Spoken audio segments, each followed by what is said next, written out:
शिव महापुराण की कथा कहती है, भगवान शंकर का अनुमोदन कहता है कि आपकी जो भक्ति है, भगवान धन से, संपदा से या सत्ता से या वैभव से या दौलत से भगवान कभी नहीं रीझता। अगर भगवान को चाहिए तो तुम्हारा केवल निर्मल मन चाहिए, भगवान को और कुछ भी नहीं चाहिए, तुम्हारा केवल मन। उसके सिवाय भगवान तुम्हारे वैभव से, तुम्हारे पास में कितनी गाड़ी है, कितना बंगला है, कितना धन है, कितना वैभव है, कितनी सत्ता है, कितनी दौलत है, भगवान को उससे कोई मतलब नहीं। भगवान को अगर मतलब है तो केवल तुम्हारे मन से मतलब है। शबरी अम्बा के दरवाजे पर भगवान गए, क्या दिया शबरी अम्बा ने? भगवान को क्या प्रदान करा शबरी अम्बा ने? केवल एक झूठे बेर। और झूठे बेर के सिवा भगवान कुछ ले भी नहीं रहा है। अब तुम शंकर जी को क्या देते हो? अगर शबरी अम्बा ने भगवान राम को झूठा बेर दिया है तो आपने कौन सा अच्छी चीज दी थी भगवान को? जल दिया, वो मछली का झूठा था। दूध दिया, वो बछड़े का झूठा था। फूल दिया, वो भौरे का झूठा था। मिठाई बना कर दी, वो चींटी की झूठी थी। तुमने दिया क्या? और ये मनुष्य का शरीर दिया भगवान के चरणों में, ये भी तो झूठा है। फोन पे तो तुरंत कह देता है, माँ तो तारे बिना एक बिना नहीं रहूं, एक मिनट नहीं रहूं, तेरी तो मुझे बहुत याद आए। और भगवान के पास जाए कि तुम्हारे बिना मेरा कोई नहीं है। भगवान के रेंदे रे झूठेला। भगवान भी कहते काहे को झूठ बोले? अभी फोन पे बोल रहा था, मेरे को थारी याद आ रही, तेरे बिना एक मिनट नहीं रह सकता, तू तुम्हारे हृदय में बसी ने, तू तुम्हारा चित्त वृत्ति में बसी। और मंदिर पहुंचा ने अगरबत्ती लगाते लगाते बोला, तन मन धन सब कुछ तेरा। भगवान के आ गया भेरू झूठेला। भगवान भी सोचा काय आया।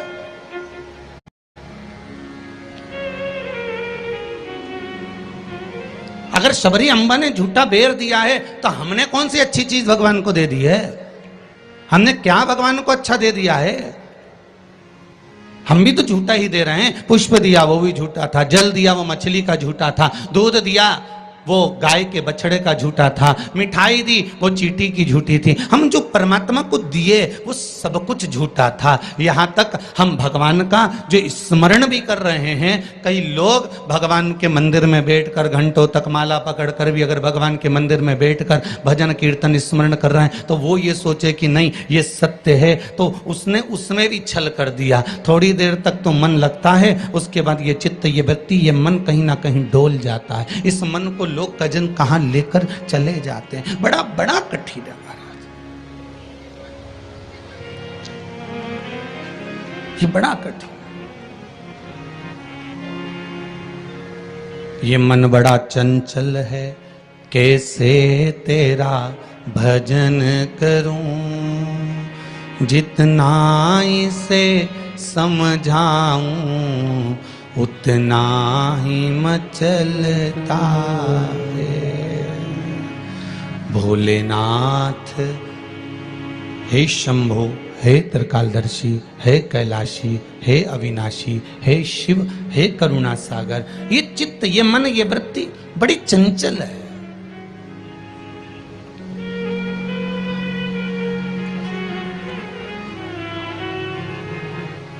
अगर ये मन, ये चित्त, ये वृत्ति थोड़ी भी परमात्मा में लग गई तो जीवन की सार्थकता हो गई।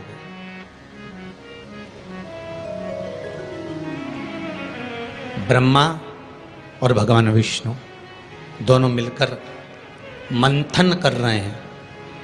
और एक बात बहुत ध्यान से सुनना, शिव महापुराण के इस चरित्र को याद रखना कि ब्रह्मा और भगवान विष्णु ने मंथन किया, और मंथन किया तो शंकर भगवान के शिवलिंग को प्रकट किया। आपसे भी निवेदन है, जब दोनों पति पत्नी, भाई भाई, घर के बुजुर्ग, माता पिता, घर के बच्चे जब एक साथ कहीं बैठे हुए हों तो शिव महापुराण की कथा कहती है आप भी शिव महापुराण का थोड़ा सा मंथन करो। उस मंथन से जो प्रकट होगा वो तुम्हारे घर का आनंद करा देगा। शिव पुराण का मंथन।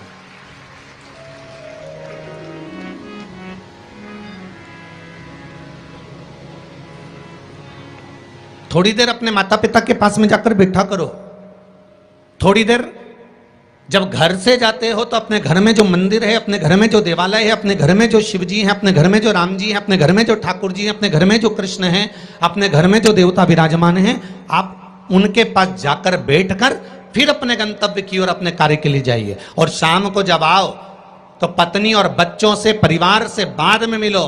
सबसे पहले अगर दुकान की चाबी भी लेकर आए हो, थोड़ा सा धन भी लेकर आए हो, थोड़ा सा सामान भी लेकर आए हो, थोड़ा सा व्यापार का कुछ चीज भी आप लेकर आए हो, तो सबसे पहले जाकर भगवान के मंदिर में जो आपके घर में है उसके पास में बैठकर उसको बताया करो, आज मैंने व्यापार करा उसमें ये लाभ हुआ, आज मैंने व्यापार करा उसमें ये हानि हुई, और आपकी कृपा से आज मैंने दुकान व्यापार व्यवसाय आज का पूरा करा। हे देवाधिदेव महादेव, हे मेरे ठाकुर, हे मेरे कृष्ण, हे मेरे राम, आज भगवान की कृपा, आपकी कृपा बहुत बनी रही और मेरा सब कार्य सफल हुआ। बाबा को प्रणाम करो, नमन करो और फिर अपने माता पिता, परिवार, कुटुंब, कबीला जिससे मिलना है मिलो, फिर मिलो।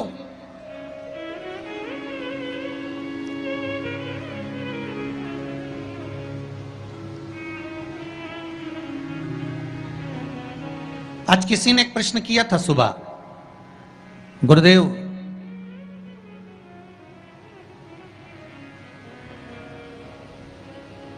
अगर भगवान के मंदिर जाना है हमको और शरीर में अगर कष्ट है, शरीर में अगर रोग है, शरीर में अगर बीमारी है, शरीर में अगर दुख है, शरीर में अगर कष्ट है, तो क्या नहाना जरूरी है?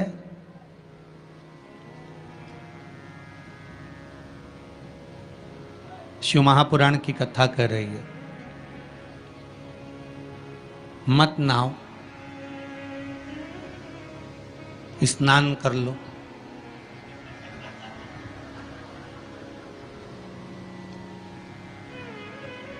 मत नहाओ, स्नान कर लो। नहाने में और स्नान में जमीन और आसमान का अंतर है। बाथरूम में गए, साबुन लगाया, शैम्पू लगाया और ये सब लगाने के बाद में तुमने जो तुम्हारे ऊपर पानी उंडेला, इसको नहाना कहते हैं। ठीक है? जो तुमने साबुन लगाया, शैम्पू लगाया, पानी डाला, उसको नहाना कहते हैं। और मंदिर में गए अर्थात आप बाथरूम में ना जाकर भी सवेरे से उठे और उसकी भक्ति में लीन होकर दिल से उसको याद कर कर और मान लो मुंह धोकर भी भगवान के दरवाजे तक पहुंच गए तो उसको स्नान कहा जाता है। कर लिया ना बहुत।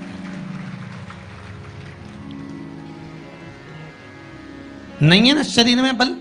एक पत्र में लिखा है किसी ने,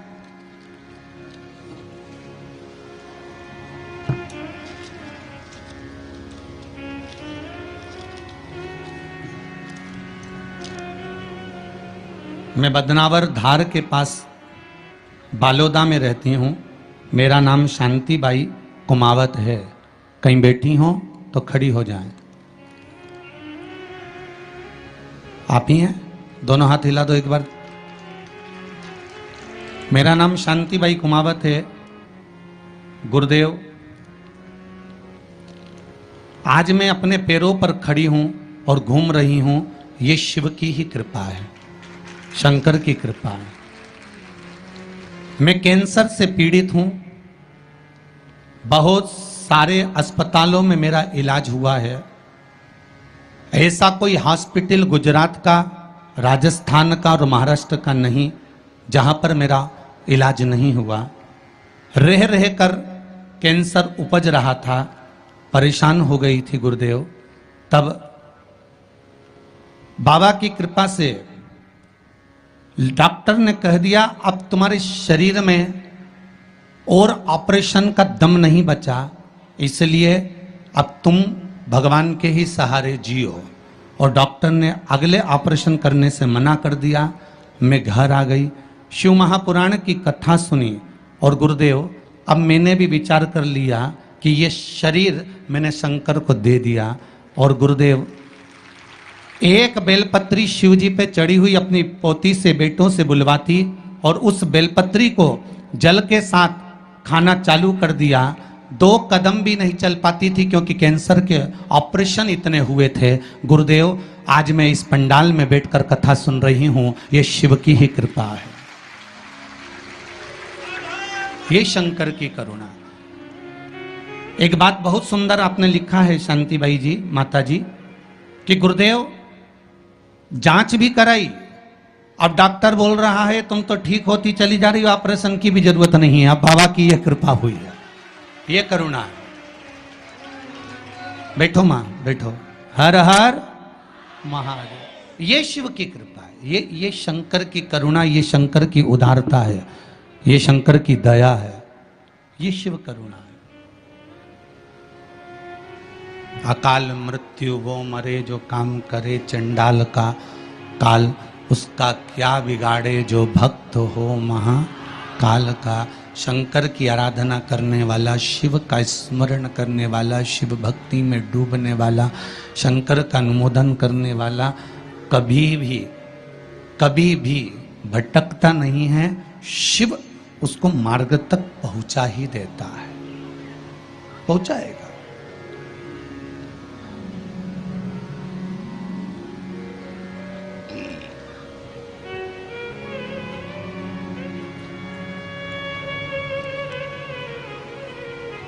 जितना शरीर का वजन है, बहुत ध्यान दीजिएगा जरा। बैसाख शिवरात्रि शिव महापुराण की कथा मिली है आपको सुनने के लिए, और बैसाख शिवरात्रि शिव महापुराण की कथा यदि आप लोग श्रवण कर रहे हैं, चाहे आस्था चैनल के माध्यम से सुन रहे हो, चाहे फेसबुक यूट्यूब के माध्यम से सुन रहे हो, चाहे इस पावन पंडाल में बैठकर सुन रहे हो, अगर श्रवण कर रहे हो तो ध्यान रखना, जितना शरीर का वजन है,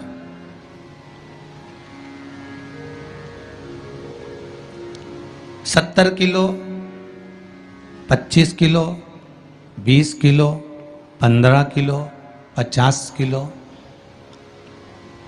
उतना ही किलो के हिसाब से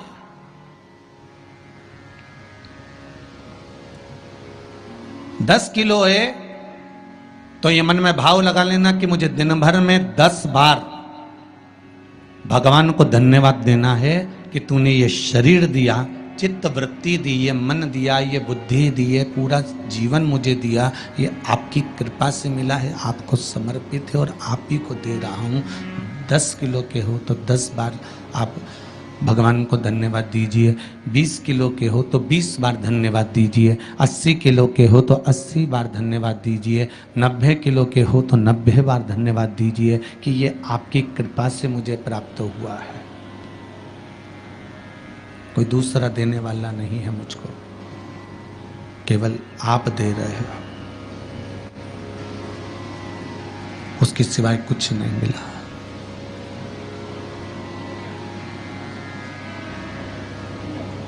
बड़ी मुश्किल से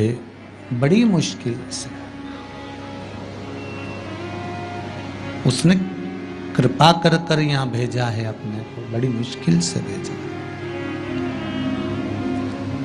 शंभो शरणे पड़ी, मांगू घड़ी रे घड़ी, दुख काटो दया करी ने दर्शन। भगवान से प्रार्थना करते रहो, निवेदन करते रहो, उसके चरणों में जाकर धूप लगाते रहो, उसको नमन करते रहो, उससे विनती बार बार करते रहो कि तेरे बल पर जी रहा हूँ, तेरी कृपा से जी रहा हूँ, तेरी करुणा से जी रहा हूँ, उसके सिवाय कुछ भी नहीं है महाराज। भगवान विष्णु और भगवान ब्रह्मा ने मंथन किया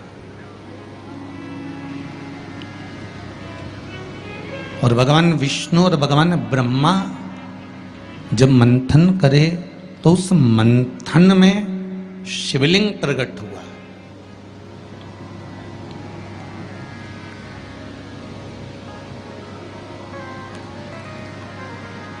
मंथन में शंकर का प्रकट होना बहुत बड़ी बात है।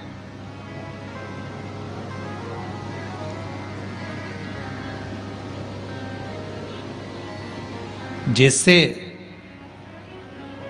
बात बात में शिवजी का नाम, शंकर का यश, शंकर भगवान का गुणगान, शंकर भगवान की भक्ति की बात आपके मुख पर अगर बार बार आ रही है ना, आप बार बार कह रहे हैं कि बड़ी कृपा करी साहब मेरा, मैंने तो पशुपति व्रत करा था और भगवान ने मेरा ऐसा कर दिया, मैंने भगवान को मूंग चढ़ाया था और भगवान ने ऐसा कर दिया, मैंने चावल चढ़ाया था भगवान को और भगवान ने ये कर दिया, मैंने भगवान को बेलपत्र चढ़ाया था भगवान ने मेरा ये काम कर दिया, भगवान को मैंने धतूरा चढ़ाया था भगवान ने मेरा ये काम कर दिया। आप बार बार शिव जी का यशगान गाते हो ना, यश गुण गाते हो, तो उसमें भी एक सुख का अनुभव होता है।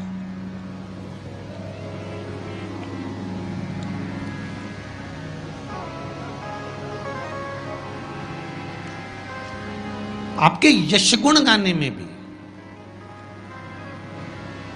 करके देखना। सास से निवेदन है, बहू की बड़ाई करके देखो, बहू का यश गुण गाकर देखो।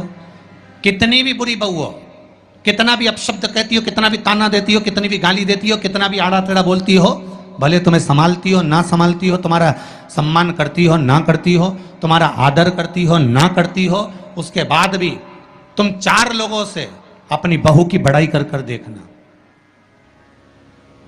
खूब बड़ाई करना उसकी, खूब यश गुण गाना उसका।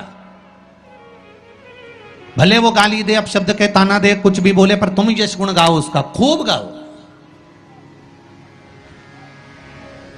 और खूब दिल से यश गुण गाओ उसका। 1 महीना इंतजार करना यश गुण गाते गाते। दूसरे महीने में जिस बहू का तुमने यश गुण गाया है, ये शिव महापुराण की कथा कहती है, वो भी सिर पर पल्लू लेकर तुम्हारे को धोख लगाने आएगी जरूर, ये पक्का। आप अपने भीतर कुछ अच्छा तो लाओ।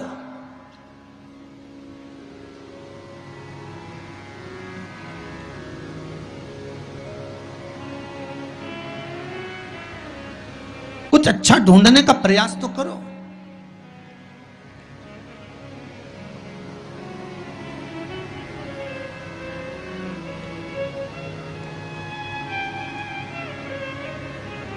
आज कोई कह रहा था गुरुजी, पूरे भारत में, पूरे जगह पर देखा जाए तो आज दुनिया के लोग ये भगवान के नाम से क्यों इतना चिढ़ने लगे।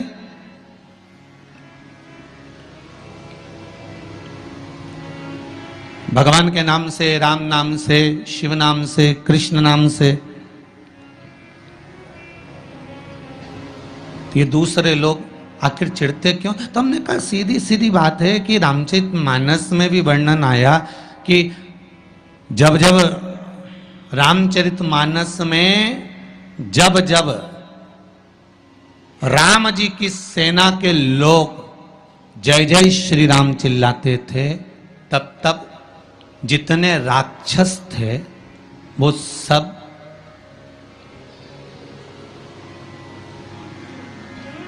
जितने राक्षस थे, जितने भी,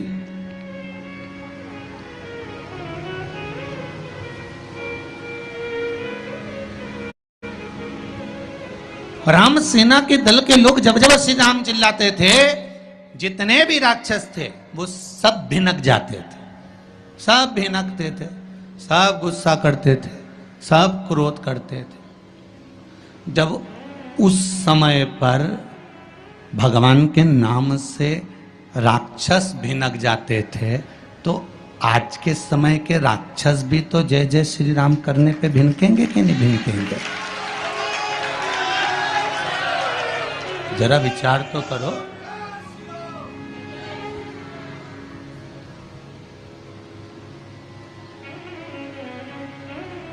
जब उस समय पर राम दल की सेना चलती थी और हनुमान जी ने धमक के, अंगद ने कूद कर रावण के सामने कह दिया था जय जय श्री राम, तो सारे राक्षस भिनक गए, सब को क्रोध आ गया, सबको गुस्सा। तो जब त्रेता में ये हाल था राक्षसों का राम नाम से, तो फिर तो ये तो कलयुग है।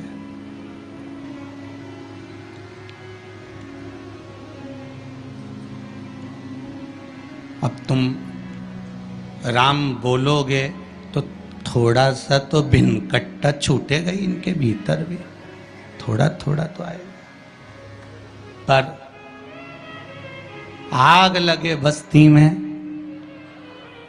अपन रहो मस्ती में, जो ज्यादा भिनके नहीं तो उसको भिनकने दो।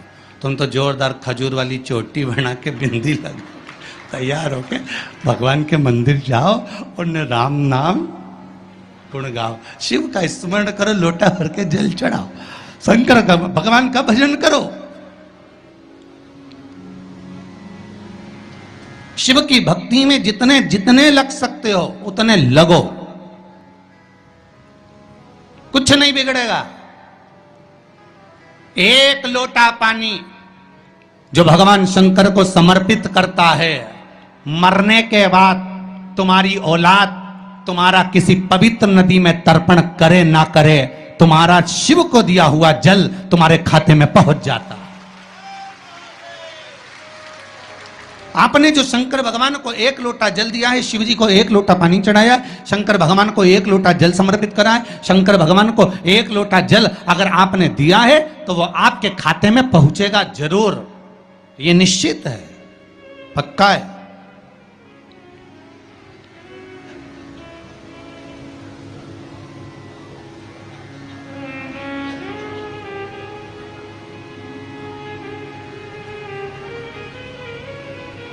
और शिव भक्ति के अनुसार, शंकर भगवान के अनुमोदन के अनुसार, पहले भी कथा में कहा, आज फिर कह रहे हैं, आप जब शंकर भगवान को एक लोटा जल समर्पित करते हो तो वो 33 कौटि देवताओं के हिस्से में चले जाता है, एक भाग पितरों के हिस्से में चले जाता है, एक भाग आहूतों के हिस्से में चले जाता है, एक भाग वाचुकों के हिस्से में चले जाता है। आपने जो भगवान को दिया वो धीरे धीरे धीरे धीरे धीरे धीरे धीरे बढ़ता चले जाता है, भगवान के दामों में पहुंचता चले जाता है। जिन जिनको आपने नहीं भी दिया, शंकर भगवान पे चढ़ा हुआ जल उन तक भी पहुंच जाता है। ये केवल आपकी निर्मल और आनंदित भक्ति के बल पर पहुंचता है, भक्ति के बल। भगवान ब्रह्मा और भगवान विष्णु ने जो मंथन किया, उस मंथन में जो शिवलिंग निकला, और ब्रह्मा जी के मुख से निकल गया कि ये शिवलिंग जो निकला है इसके चरण कहाँ हैं, इसका शीश कहाँ है, जरा पता करा जाए। और ब्रह्मा स्वयं भगवान शंकर का सिर देखने के लिए जा रहे हैं, और भगवान विष्णु मृत्यु लोक में नीचे तलातल में, रसातल में, पताल में भगवान शंकर का चरण ढूंढने के लिए जा रहे हैं, भगवान शिव का चरण।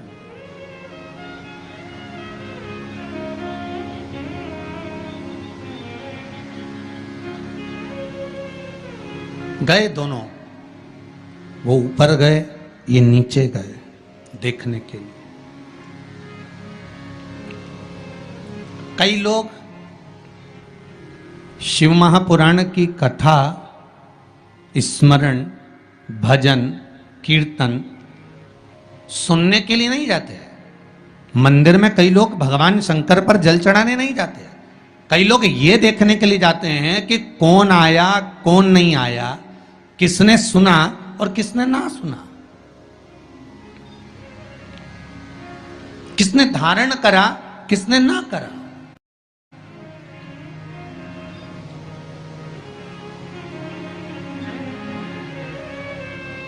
अब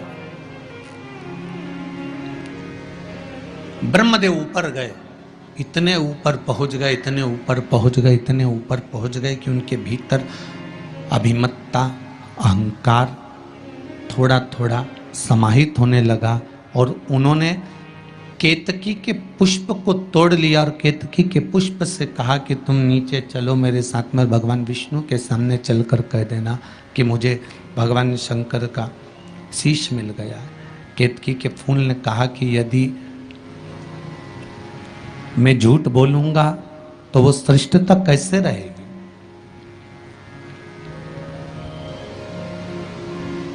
मेरे झूठ बोलने की श्रेष्ठता कैसे होगी? कौन मानेगा मेरी बात को? सामने से गौ माता निकल कर जा रही थी, गाय से कह दिया तुम चलकर कह दो कि तुम चलकर कहो कि भगवान ब्रह्मदेव को भगवान शिव का शीश मिल गया। गाय कहती है मैं क्यों झूठ बोलूं? उसको भी थोड़ा सा लोभ दिया गया और केतकी के पुष्प को भी थोड़ा सा लोभ दिया गया। दोनों को थोड़ा थोड़ा लोभ प्रदान करा। और शिव पुराण कथा कहती है कि जब व्यक्ति के जीवन में थोड़ा सा लोभ उपज जाता है, थोड़ा सा लालच आ जाता है, तो फिर जीवन का किया हुआ सारा कर्म उसका बेकार हो जाता है। और वही हुआ है। केतकी के पुष्प के मन में ये लोभ जाग गया कि मैं ब्रह्मा जी के द्वारा सिंचित हो जाऊंगा, आनंदित हो जाऊंगा। और गाय के मन में ये लोभ जाग गया कि ब्रह्मा जी कह रहे हैं कि सबसे पहली रोटी आपको प्रदान कर दूंगा, तो ये लोभ ही तो जागा। कोई भी चीज करो,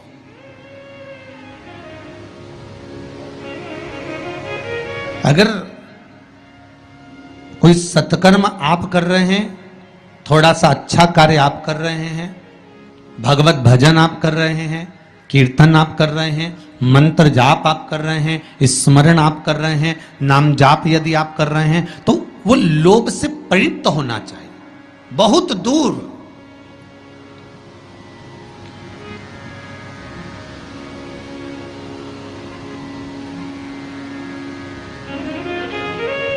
आपके भीतर वो उपजे ना।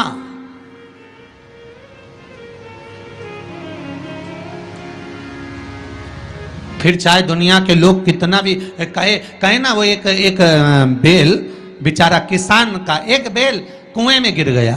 अब कुएं में गिर गया तो किसान का बेल जब कुएं में गिरा तो ये देखा कि कुएं में से बेल को निकालना है। खूब मेहनत करी किसान ने बेल को निकालने की, पर वो बेल निकल नहीं रहा था। बहुत बहुत बहुत बहुत मेहनत करने के बाद भी वो बेल नहीं निकला। बहुत अथक प्रयास करा गया पर बेल नहीं निकला। तब किसान ने फिर कहीं मशीन वाले से कहा होगा कि इस बेल को निकालना है। मशीन वाले ने कहा 25,000 रुपये लग जाएंगे, 20,000 रुपये लग जाएंगे। तो उसने सोचा 20,000 25,000 लग जाएगा तो इससे अच्छा है कि इसको पड़े ही रहने दो। बेल किसी काम का तो था नहीं, बूढ़ा हो गया था। अगर बेल बूढ़ा हो गया है तो इसी कुएं में पड़े रहने दो, मर जाएगा। इसी कुआं भी सूख गया है, इसमें कोई दिक्कत वाली बात नहीं, अपन कचरा पटकते जाएंगे, बेल को वहीं की वहीं दबा देंगे। गाँव के लोगों से कह दिया मेरा बेल कुएं में गिर गया है और ये बूढ़ा हो गया था। एक काम करो, तुम्हारे गांव का जितना भी कचरा है ना, घर वाले वो सब लाकर इसमें डालते हैं ना, बेल मर जाएगा, धीरे धीरे उस पे मिट्टी डल जाएगी। गांव के लोगों ने कचरा लाकर डालना चालू करा। जैसे जैसे बेल के पास में कचरा पटकना प्रारंभ करा, बेल भी समझदार था। इधर कचरा पटकते तो इधर पांव रखकर खड़ा हो जाता, इधर पटकते तो इधर पांव रखकर खड़ा हो जाता। धीरे धीरे पूरा कुआं भराते चले गया और बेल कचरे पर पांव रखते रखते रखते रखते रखते रखते बाहर।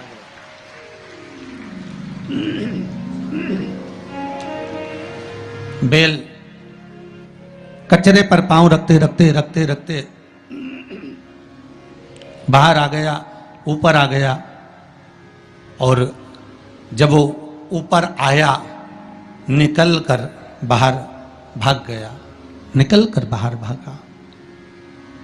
बेल से हमको एक सीख लेना चाहिए, हमको एक चीज सीख लेना चाहिए।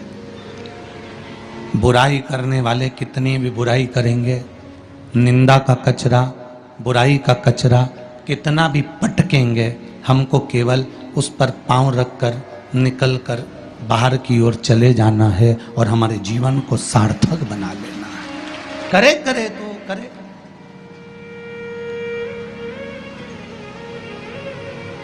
अब शब्द कहने वाला कहता रहे, ताने देने वाला देता रहे, गाली देने वाला देता रहे। अपनी शिव भक्ति, अपना स्मरण, शंकर का अनुमोदन होता रहे, बस इसका ध्यान रखना। बैसाख के महीने में नवमी तिथि को माता जानकी का प्रागट्य हुआ है पृथ्वी से।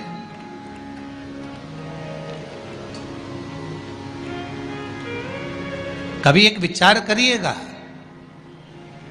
कि नरसिंह अवतार बैसाख के महीने में हुआ, कुर्म अवतार बैसाख के महीने में हुआ, हयग्रीव अवतार बैसाख के महीने में हुआ, परशुराम अवतार बैसाख के महीने में हुआ, माता जानकी का अवतार बैसाख के महीने में हुआ। आखिर बैसाख के महीने में, माधव महीने में इतनी महत्वता क्यों?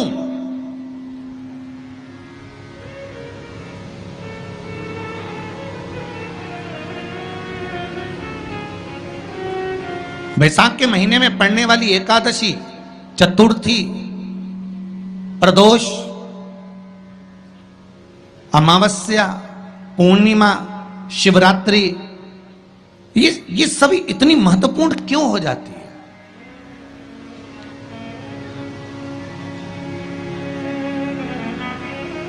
इसकी महत्वता इतनी प्रबल क्यों हो जाती है? किस लिए? क्योंकि बैसाख का जो महीना पड़ता है, सूर्य की संपूर्ण तपन, सूर्य देव अपने पूर्ण तेज के साथ में, पूर्ण तेज के साथ में मृत्यु लोक के निवासियों पर, चाहे जलचर हो, थलचर हो, वायुचर हो, चाहे जो जीव हैं, उस पर जब किरण फेंकते हैं तो संसार का जो मनुष्य है उस पर जब ताप पड़ता है तो ताप पड़ने के कारण उसके मुख से भगवान का नाम निकल ही जाता है, स्मरण नाम निकल ही जाता है। जब उसके मुख से भगवान का नाम निकलता है तो वो भगवान की शरणागति खुद ग्रहण कर लेता है स्वयं।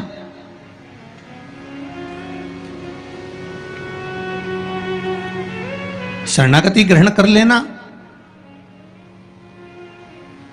बैसाख की पोथी पढ़ते हो आप लोग?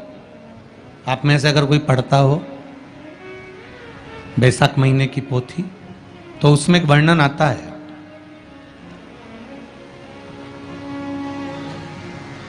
गीता प्रेस गोरखपुर के कल्याण अंक में भी आप ये पावन बैसाख चरित्र श्रवण कर सकते हैं। उसमें बैसाख महीने की पोथी में 10वें दिवस की कथा में 10वें अध्याय में एक व्याध और शंख मुनि का चरित्र आता है।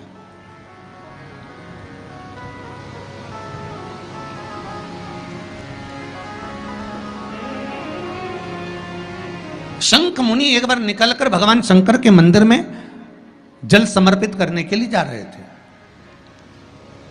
और शिव मंदिर की ओर जाते जाते जाते जाते जाते जाते बीच मार्ग में चलते चलते चलते चलते और वो शंख मुनि जब शिव के मंदिर में पहुंचे, शंकर भगवान के मंदिर में जाकर उन्हें दर्शन किया,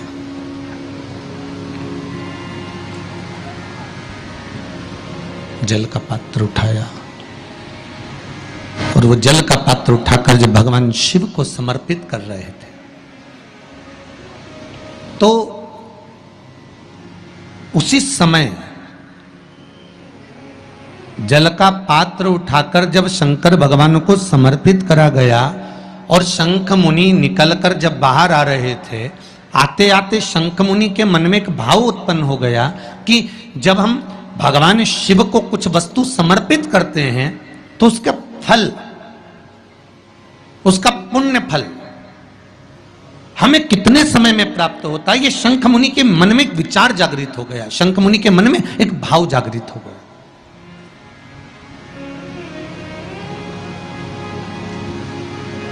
कई माताएं पशुपति व्रत करती हैं, कई ऐसी भी माताएं हैं जिन्होंने 2-3 बार पशुपति व्रत कर लिए होंगे।